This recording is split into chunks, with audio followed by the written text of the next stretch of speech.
Mutane da yawa suna buɗe YouTube channel ba tare da sun bi ƙa'idojin buɗe ta ba, ba tare da sun yi verifying ɗinta ba. Wannan sai ya sa ko da sun buɗe YouTube channel ɗin sai ka ga suna ta samun matsala, ba sa samun views, ba sa samun duk abin da ya kamata a wannan channel ɗin. Hakan yana biyo bayan rashin sanin inda za su buɗe YouTube channel, domin YouTube channel ba kamar sauran social media ba ne da kawai za ka buɗe account ka fara amfani da shi.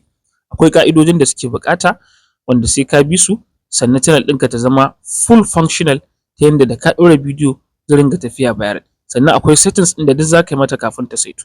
Don haka in dai har kai content creator ne wanda yake son fara YouTube, to ka kasance da ni a cikin wannan bidiyon, kuma akwai darussa da zan dinga kawowa akan YouTube insha Allah. Me kake jira? Kawai ka danna alamar subscribe da ƙararrawar sanarwa, ta yanda ina ɗora sabon bidiyo za a sanar da kai.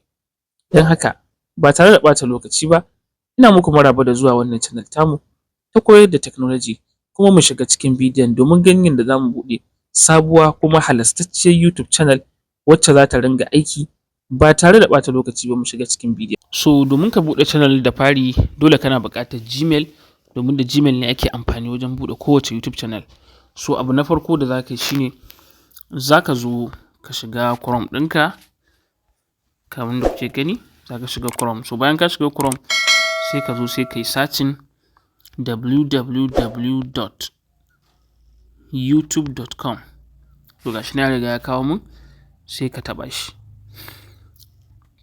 So da ka taɓa za ka ga ya buɗe maka a haka.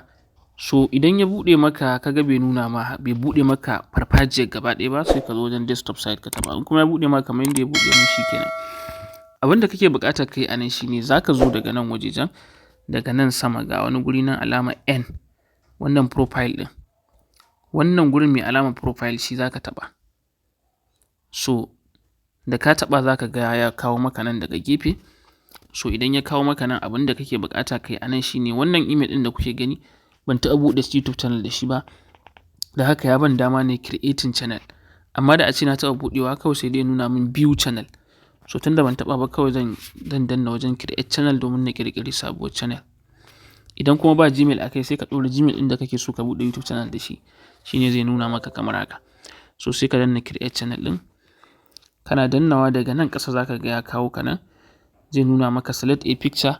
So za ka iya sa hoton tun a nan, kuma ka ga dama daga baya wajen customization sai ka sa abu na farko za ku ga wajen name nan. So sai ka sa kalar sunan da kake so. Misali a ce ina so in sa sunan channel ɗin a matsayin Nuruddin TV. To wannan shine a matsayin channel ɗin. Wannan kuma da kuke gani na ƙasa shine handle ɗin, yanda zai bayyana a matsayin handle, amma sunan channel ɗin shine Nuruddin TV. So da yayi haka ka ga ya ma good ta nan gurin, to alamun sunanka is recommendable, sun amince ma ka yi amfani da shi. To abu na gaba da za ka yi, kawai sai ka zo wajen create channel ɗin nan, sai ka danna. Kana danna create channel, shi kenan za ka ga channel ɗin ta buɗu. So da channel ɗin ta buɗu shi kenan ka gama. Ni yanzu bana buƙatar buɗewa, shi yasa ban danna ba, amma da ka danna channel kawai za ka create channel, ka gama buɗe channel. So wanda bayan nan ka buɗe channel, a bidiyo na gaba shine zan muku bayanin abin da za ku yi bayan buɗe channel. Don haka ku yi sharing bidiyon don wasu su gani kuma su amfana. Sannan kada ku manta ku subscribing, ta yanda in ɗora bidiyo na gaba za su sanar da ku ba tare da kun wani sha wahala ba. Assalamu alaikum wa rahmatullah.